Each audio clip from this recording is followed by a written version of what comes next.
Kasih karunia dan damai sejahtera Allah Bapa kita dan anaknya Tuhan Yesus Kristus menyertai saudara. Amin. Shalom saudaraku yang terkasih, di dalam nama Tuhan Yesus Kristus sedang bisa menyapa saudara di tempat saudara berada hari ini dalam dimensi yang berbeda tetapi dalam dunia yang sama. Sebagai insan yang diciptakan untuk Tuhan, sebelum melakukan rangkaian aktivitas kita pada hari ini, marilah kita mengawalinya dengan mendengarkan firman Tuhan. Selamat pagi, firman Tuhan untuk kita pada pagi hari ini tertulis di Amsal 19 ayat 22. Begini bunyinya: sifat yang diinginkan pada seseorang ialah kesetiaannya. Lebih baik orang miskin daripada seorang pembohong. Demikian firman Tuhan. Salam. Saudaraku yang terkasih di dalam nama Tuhan Yesus Kristus, lewat nats ini kita akan memikirkan dua hal sekaligus. Salah satu yang kita harus pikirkan adalah tentang sifat yang diinginkan dari kita, yakni kesetiaan. Dan yang kedua adalah prinsip hidup, yang mana lebih baik menjadi orang miskin daripada seorang pembohong. Karena ternyata kedua hal ini ternyata adalah bagian interaksi langsung kepada sesama kita manusia. Dan ini juga menjadi suatu hal yang sangat penting, yang menjadi bentuk di mana Allah menyatakan dirinya sendiri sebagaimana hakikatnya, yang lewat itu kita diajarkan untuk serta-merta hidup sebagai orang yang mencerminkan sebagaimana Allah telah nyatakan kepada kita.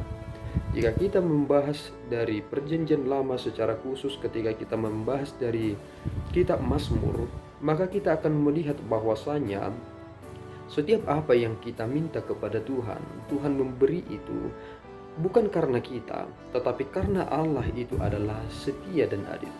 Allah selalu berkata bahwa dirinya adalah Allah yang setia. Bahkan Paulus sendiri berkata bahwasanya Allah itu adalah Allah yang setia. Sehingga cerminan ini menjadi patokan bagi kita, bahwasanya adakah hal ini telah ada di dalam diriku secara internal. Jika aku berkata aku adalah pengikut Kristus, adakah sifat ini telah ada di dalam diriku dan aku telah melakukannya? Kesetiaan itu menjadi modal utama dalam menjalin hubungan kita, interaksi kepada sesama. Dan kesetiaan itulah yang akan kita pertanggungjawabkan pada masa akhir.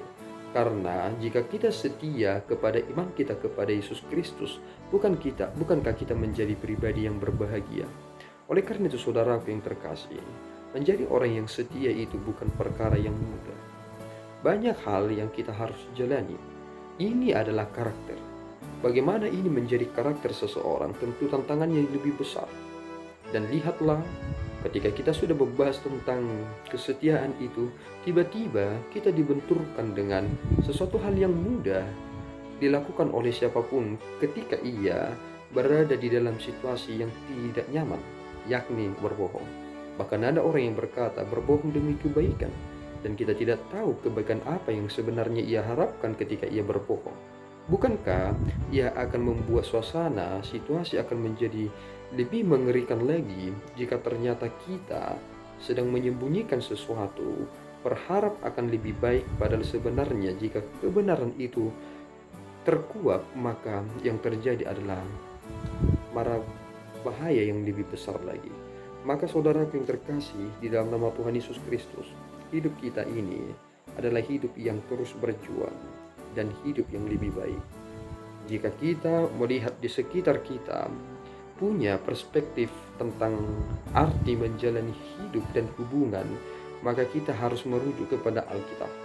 Firman Tuhan menekankan kepada kita bahwasanya manusia menginginkan sifat kesetiaan itu dari kita. Jika kita ternyata berkhianat kepada mereka yang telah memberikan hati, pikiran, bahkan hidupnya kepada kita, karena menganggap bahwa kita ini adalah orang yang setia, bukankah kita ini adalah orang yang durhaka?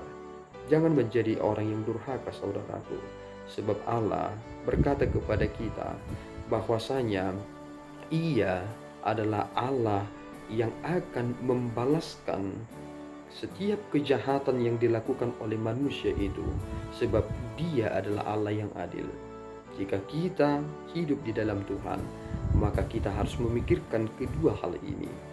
Meskipun yang satu adalah sesuatu yang sulit, yang satu lagi nampaknya agak mudah, tetapi kita harus memikirkan perkara sulit dan perkara mudah ini harus menjadi karakter yang utama bagi kita.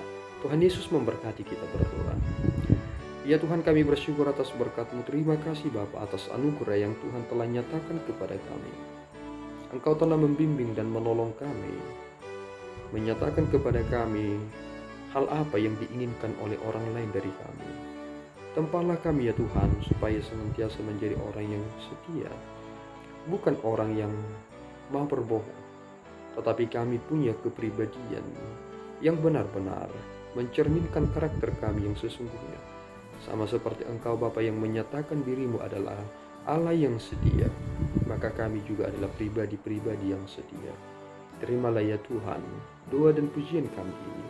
Di dalam Yesus kami telah berdoa dan mengucap syukur. Anugerah Tuhan kita Yesus Kristus, kasih setia Allah Bapa, dan persekutuan Roh Kudus menyertai saudara. Amin. Tuhan Yesus memberkati.